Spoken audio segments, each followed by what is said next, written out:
সন্তানদেরকে সব সময় বলবেন তুমি খুব ভালো, you are the best, you are the best, you are the best. তাদেরকে কোনোদিন তুচ্ছ তাচ্ছিল্য করবেন না, গালমন্দ দিবেন না, কোনোদিন বলবেন না তুই গাধা, তুই শুয়োর, তুই গরু, তুই কুত্তা, তোরে দিয়ে কিচ্ছু হবে না।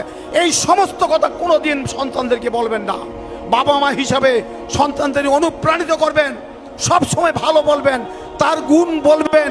তুমি খুব ভালো, ডেইলি স্কুলে যাও, ঠিক মতো লেখাপড়া করো, শিক্ষককে মান্য করো, কোনো বন্ধুর সাথে ঝগড়া করো না, কোনো বন্ধু টিফিন না আনলে তুমি খাইয়ে দাও, তুমি কারো ব্যাগের থেকে কোনো জিনিস চুরি করো না। এই সমস্ত জিনিস মিয়া সাহেব কলের গানের মতো বলতে হবে। আইনস্টাইন স্কুল থেকে বের করে দিয়েছে টিচার, তার মার কাছে একটা চিঠি লিখে দিছে, তোমার ছেলে একটা গাধা, তার দিয়ে কিচ্ছু হবে না, তাকে লাঙ্গল জল কিনে দাও, সে হাল চাষ করে খানা দানা করো।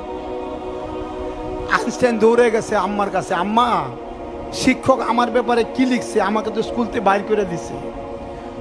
মা বলতেছেন, বাবা শিক্ষক বলছে তুমি মহা জিনিয়াস, তুমি সুপার জিনিয়াস, তুমি ডিসকভারার, তুমি ইনোভেটর, তোমাকে পড়ানোর মতো শিক্ষক এই স্কুলে নাই, আমাকে বলছে অন্য কোনো ভালো স্কুলে দিয়ে তোমাকে লেখাপড়া করাইতে।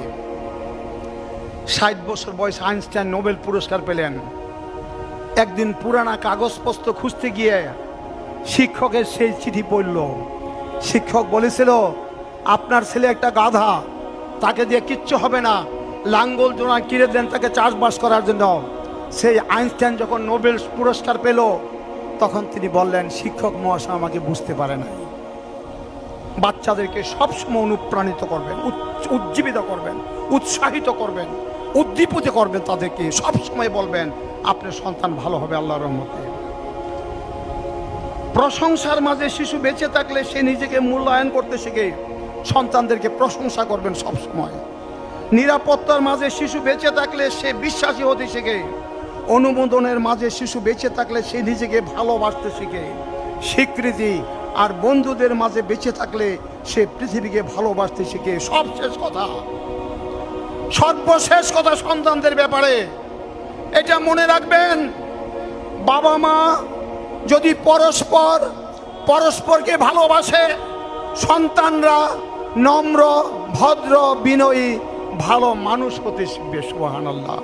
আমরা যেন সন্তানদের সামনে দিয়ে কোনোদিন আমরা অশোভন আচরণ না করি।